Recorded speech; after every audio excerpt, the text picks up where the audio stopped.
Daily beloved brethren in Christ, loving greetings to you in the blessed name of our Lord and Savior Jesus Christ. Today, July 15th, 2025, Tuesday, Holy Trinity Church Ministries presents Daily Manna. Today's subject, the big story of the Bible. The big story of the Bible. Now let us open our Bibles and read a verse from 2 Timothy 3rd chapter 16th verse. All scripture is God-breathed and is useful for teaching, rebuking, correcting, and training in righteousness. May God add His blessings to the reading of His precious word. Dear children of God, saints of God, when Mr. Colin opened the box of a stained glass pieces he had purchased, instead of finding the fragments he had ordered for a project, he discovered intact while windows. He sleuthed out the windows' origin and learned they had been removed from a church to protect them from World War II bombings. Mr. Colin marveled at the quality of work and how the fragments formed a beautiful picture. If I am honest, there are times when I open particular passages of the Bible, such as chapters containing lists of genealogies, and I don't immediately see how they fit within the bigger picture of Scripture. Such is the case with Genesis 11th, a chapter that contains a repetitive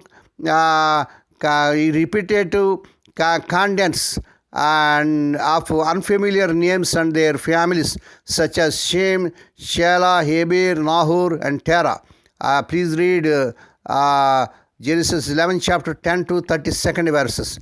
I am often tempted to gloss over these sections and skip to a part in that contains something that feels familiar and fits more easily into my window of understanding of the Bible's narrative.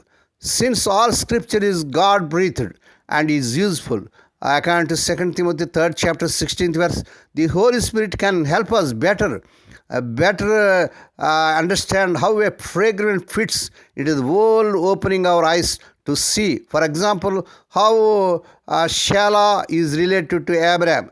Genesis 11 chapter 12 to 26 verses. The ancestor of David and more importantly Lord Jesus. Matthew 1st chapter 2nd verse, 6th verse and 16th verses. He delights in surprising us with the treasures of a perfectly intact window where even the smaller parts reveals the story of God's mission throughout the Bible. Why is it important to recognize each portion of Scripture as a fragment of God's bigger story, dear children of God?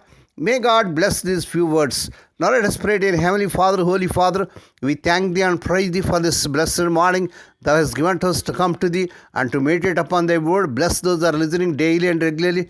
Bless those that are sharing Thy word to their friends and beloved ones. Not only to hear, help them, Lord, to read Thy word and meditate upon Thy word. Lord, we pray, help us to see You and Your work more clearly, to grow deeper in Your understanding of the Bible. Lord, we pray for those who are in great agony because of the loss of loved ones in their family. Spirit of the living God, that the God of all comfort them, console them. Lord, we pray for those who are celebrating their wedding anniversaries and birthdays today, Lord, bless them and crown them, Lord, with the air of mercy, grace, and gladness, performing new thing in their life. Lord, we pray for the sick and suffering. Lord, touch them, heal them, because with Thy stripe Thy people are healed. Nothing is impossible to You. Lord, bless our nation, nations of the entire world, and all the leaders and all the nations of the leaders may come to the saving knowledge of our Lord Jesus Christ. We ask the Lord that this week the unemployed youth may be given employment beyond their eligibility. Lord, we pray that the unmarried youngsters get married in this month, they desire, in Lord Jesus' powerful name. Lord, we pray for the children as they're going out and coming in throughout this day. Deliver them from all dangers and accidents. Give them safe journeys. We commit all these things to the mighty hands. We ask and give Thee thanks in the blessed name of our Lord and Savior Jesus Christ. Amen. May the grace of our Lord Jesus Christ and the love of God and the fellowship of the Holy Spirit be with us all now and evermore. Amen.